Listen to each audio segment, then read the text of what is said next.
All right, we are back. For those that are on Rumble, looks like we're back live on Rumble, and we are back on YouTube. I apologize for the interruption. We had a little bit of a network snafu, and hopefully it won't happen again. I do apologize for that. I don't even know what I was talking about now. Oh, the redistricting, the gerrymandering, all that. That's what I was talking about. Now I remember.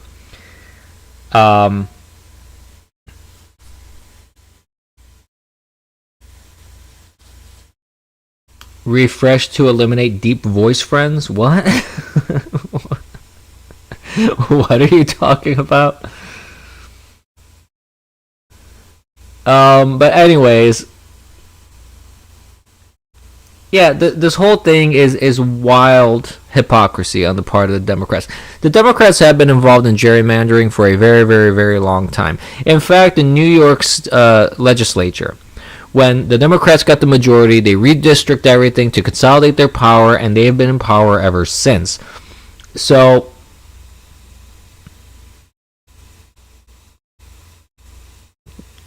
oh, really? When the stream restarts, it shifts people's pitch down real low.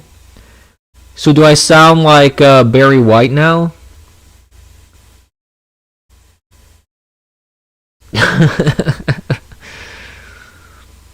You're my first, my last, my everything. Anyways, I will spare you any further singing, I promise. I never heard of that happening, friendo. That's new to me. Really? I sound deeper? Oh, I don't know. I've never heard of it. I'm going to be honest with you. I'm going to re-listen now to the stream afterwards to see if I hear that, but I don't know. I really don't know. But thank you, Doom. You might get me banned on YouTube for that one. I don't know about Rumble, but I'm pretty sure YouTube's not going to like that one. But anyways, yeah, this whole redistricting thing is ridiculous. It really is, because the Democrats are... You guys are gonna so get me in trouble. I'm gonna get so many strikes on my account now on YouTube, which is fine. Honestly, I don't even care really too much, but still.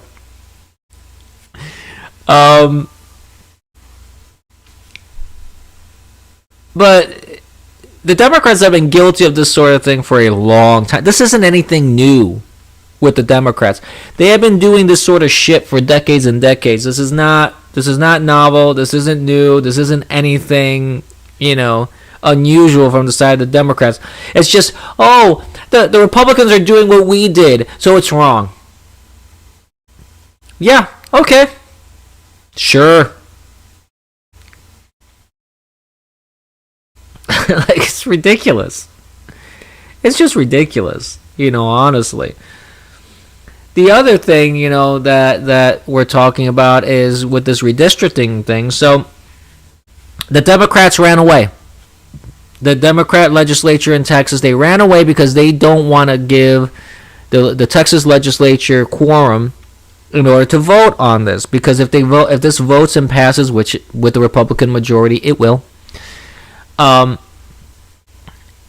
What's going to happen? I don't even know if they have a Republican majority. I think there is a Republican majority, but there's been some really, really weird shit happening in the Texas legislature. It's very strange because the Democrats have been doing all sorts of crazy stuff, and the Republicans are letting them get away with it. There were a lot of stories coming out of Texas that were just wildly weird, And so, I don't know what's going on there. It's very, very crazy, to be honest with you. It's unusual, but essentially, what went down here is that these people left the state. They escaped, and now there's news coming out that this wasn't just a spontaneous thing that this came up and the Democrats are like, oh, you know what, this is coming up right in our face right now. We're gonna just do this. No. It seems like they were talking to Pritzker, the governor, the fat ass governor of Chicago. Not Chicago. I'm sorry, of Illinois. Chicago is in Illinois, but Chicago is the city. Illinois is the state. It seems like they were in cahoots with these governors, especially Pritzker, to have these charter flights organized. They paid, I think, over $100,000. Pronounced Chimp Congo. Oh, you learn something new every day. I was not aware. Anyways, these apparently there's been a lot of this pre-planning, this sort of, the famous C word, collusion, conspiring, this sort of scheming in the background, in the shadows and dark alleys and back alleys and such. We're going to talk about that collusion soon enough. Oh yes, that's coming up. I promise you, that's coming up. So, I'm looking at this. I'm looking at this and going, well, wait a minute. If this is all planned, then it's all planned because they were scheming on this beforehand. So they knew this was going to be coming up, and they decided they're going to play these silly little games. Now you have Greg Abbott and Ken Paxton, I believe, is the AG of Texas. They already issued warrants. They're instructing Texas Rangers to go and find any Democrats still in the state and arrest them and drag their asses into the legislature. The people that have left, they're going to start vacating their seats. So these people are potentially going to lose their seats. And there's a warrant out for their arrest. So even if they come back, the Texas Rangers will be able to act on that warrant. So the question in my mind is like, there's always these threats. There's always these, oh, we're going to do this, we're going to do that, we're going to do this other thing. And then the Republicans just kind of puss out all the time. And that's my concern that's going to happen this time. I don't think these people are really going to find that they're going to be facing consequences. I don't believe they are. And it's a sad reality of our political elite and our political, structures that we have, that people get away with saying the most egregious stuff in the world. They get away with pulling stunts like that, wasting taxpayer funds. And there's flood victims. There are flood victims out there that need funding, and the legislature is not passing laws to give the funding to these flood victims in Texas. Remember that flood that happened at the camp where all these little girls died? And camp counselors died? Yeah, they're still dealing with that in Texas. They're still fucking dealing with that. And this is what's going on in Texas. The Democrats are like, oh, who gives a shit about flood victims? Who gives a crap about their families? Who gives a hoot about these people that have suffered and had loss and tragedy in their lives? Because they have to play politics with the dead. Like Jim Acosta. I don't know if you saw this. Okay. This is insane if you have not seen this. So, the father of one of the shooting victims, I think it was Parkland, shooting victims of his high school aged son, he died in this shooting. They used an AI tool like ChatGPT or whatever the fuck, used photos and I guess voice recordings of their son to create an AI avatar of their son, and Jim Acosta interviewed this AI version of the dead kid. I'm going to pause here for a moment. I would like to just let that sink in for a moment. Let your brain simmer in that for a second. They're using the image of a dead individual as a marionette, a virtual marionette,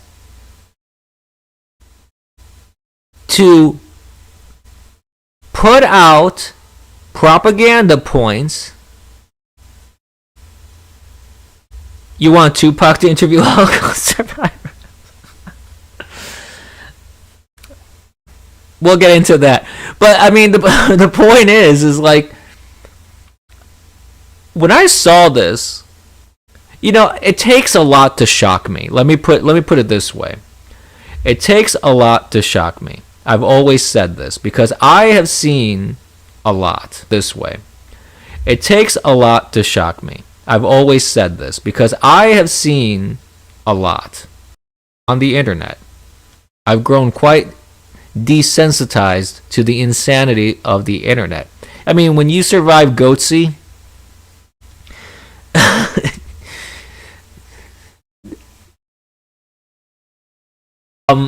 that the longer you've seen stuff, the more you've seen stuff, the crazier the stuff you've seen, and the less crazy, the less that crazy affects you, to be honest with you.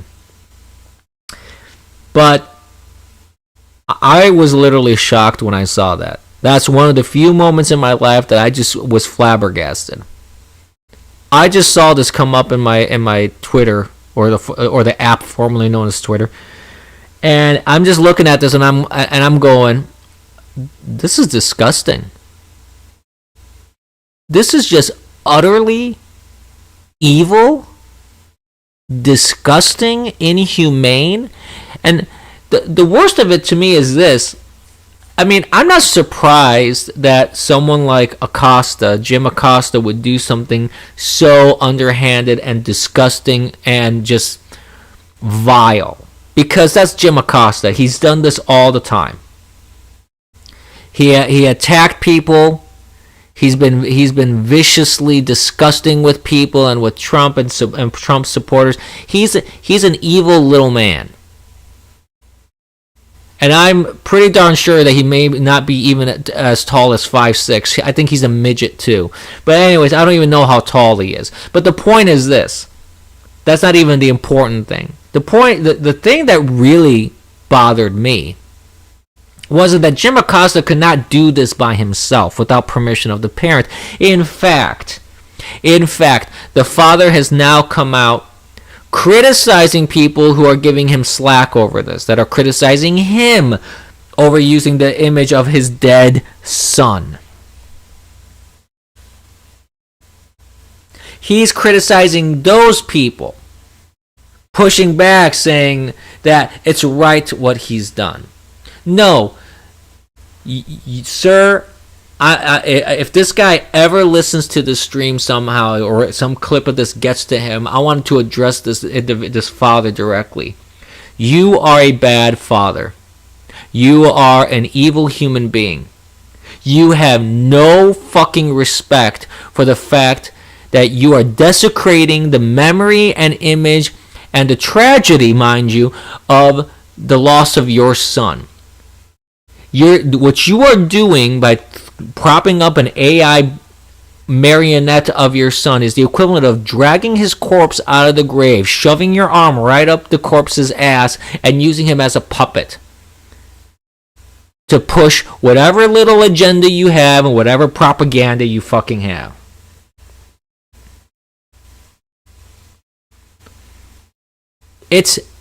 I'm flabbergasted.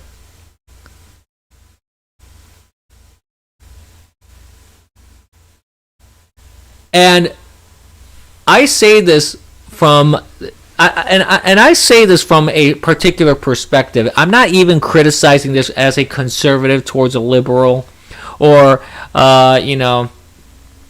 as a political particular perspective. I'm not even criticizing towards a liberal.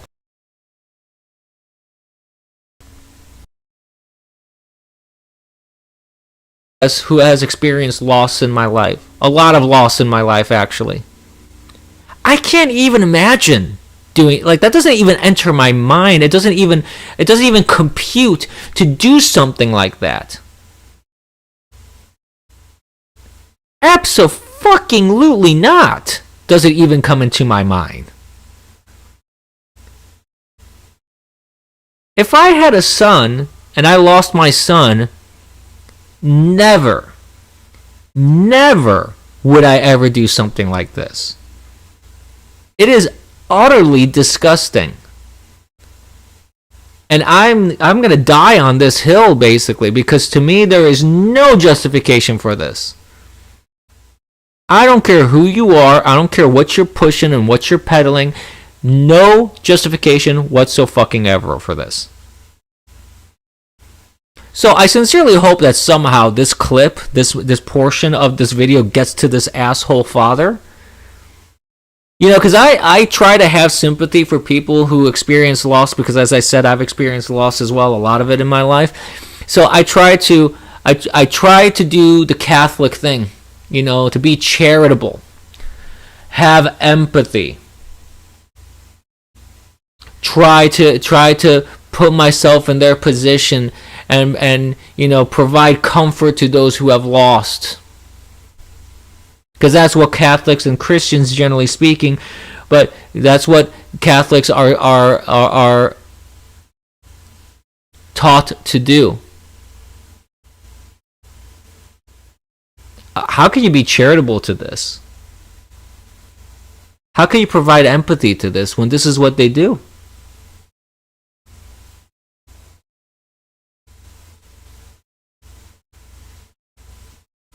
I don't even know where to go with that, you know.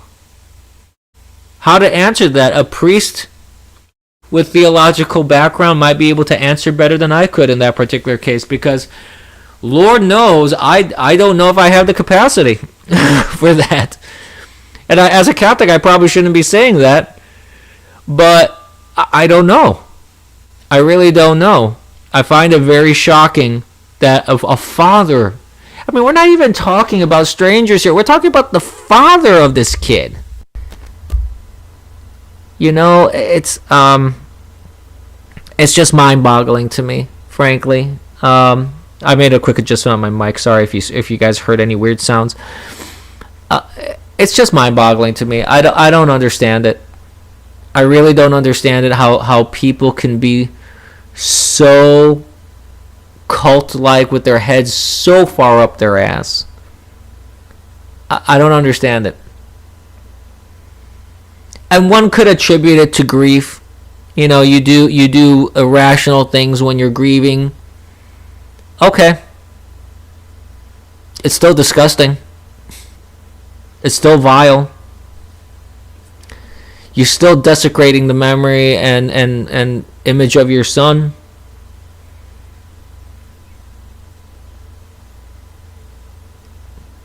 Abyss's review bra? Who's review bra?